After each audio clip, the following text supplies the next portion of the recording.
Analysis now from Tom Packer. He's a fellow at the UCL Center for U.S. Politics and joins me live now from London. Thank you so much for being with us on the program. It seems like, as our correspondent mentioned, Trump has chosen the path of diplomacy when it comes to Greenland, but of course, taking that statement with a pinch of salt. This forum has been dominated by Trump's goals to acquire Greenland. What do you make of the tone, though, of his speech there when commenting on the island? I mean, Trump never said he was going to use force to achieve Greenland, and nor did members of his administration. I totally understand why people have been freaking out what they did say. It's been sort of, frankly, thuggish. Trump has a tendency to always refuse to rule out anything. So the fact he's ruled it out, I think, is actually relatively significant because he's so reluctant to rule anything out. And I think what they've realized is that this has been totally counterproductive to winning Greenland because they don't have the political support to invade. If they did, Congress would stop them. It's enormously unpopular. So I think something like 70% of Americans oppose invading Greenland, about 10% support. So it would be a political catastrophe to even try and do it. And they've realized that if they're going to try and do it by consent, that threatening invasion is very understandably completely alienating to both the Greenlanders and the Danes.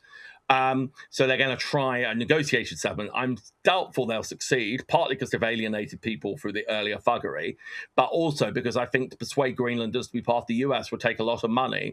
And I'm not convinced Congress is willing to vote that money, given the American public opinion is very dubious about whether it's worthwhile getting Greenland anyway.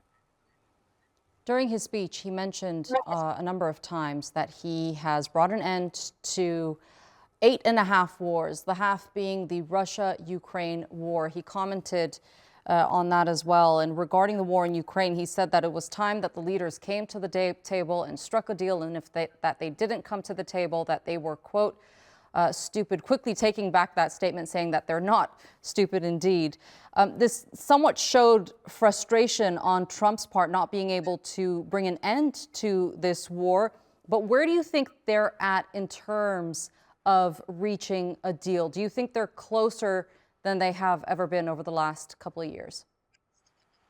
I think it's very hard to tell. I think they're definitely closer than they were a year or so ago because public opinion in Ukraine and both Russia has moved closer to a deal. Obviously, 8.5 wars stopping is, I would describe Donald Trump's rhetorical style as salesman exaggeration. But, you know, there are some genuine achievements here. There's been at least a de-escalation in the Israel-Hamas war. There has been some kind of a peace achieved in several of these other wars like Azerbaijan, Armenia. Even Ukraine-Russia, there's a case that the war has been stopped from escalating further. That seems to me is trying to send a signal that he's getting deeply frustrated. And it's worth noting that the Ukrainians have kind of accepted most of Trump's peace proposals. The Russians haven't. So I don't want to read too much into one statement, but that sounds to me that if the Russians don't make more concessions, Trump might be willing to start escalating support for Ukraine, which is obviously not what the Russians want. But I wouldn't overrule one narrow statement having said that. Right. It's also important to note that U.S. officials and Russian officials are meeting behind the scenes of the World Economic Forum, and we do understand that Trump has meetings lined up as well moving forward. He also commented on his infamous tariffs. He detailed how he was able to get countries to agree to his policies by imposing or threatening to impose tariffs on particular countries. How effective has this tactic been by Trump? Well, one thing worth remembering is it's less new than one might think, in the sense that obviously a sanction works very like a tariff. A tariff is a tax on people selling stuff to you. A sanction is a restriction or a ban. And all previous US presidents have actually used sanctions a lot for like a very long time. So in a sense, it's used the same tactics. And I think it's been relatively effective when used the way it's before. What he's also been trying to use tariffs for, though, is to transform the trade system to his vision of being better for America. And I would say that hasn't been very successful. If you look, people have actually started raising their tariffs against the United States somewhat. There's been no transformation in trade. Manufacturing, which a lot of the idea is to use tariffs to protect manufacturing, hasn't done particularly well. So I think the tariffs are occasionally a powerful weapon for pressurizing countries. But where I think they haven't been very successful is in their broad objective to revive US manufacturing and transform the US trading system. And from a US strategic point of view, a lot of the idea is to create an alliance alliance against China.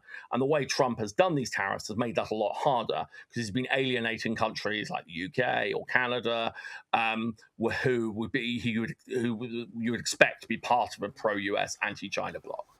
Okay, Tom Packer, thank you so much for being with us here on the NewsHour and sharing that analysis with us. Yeah.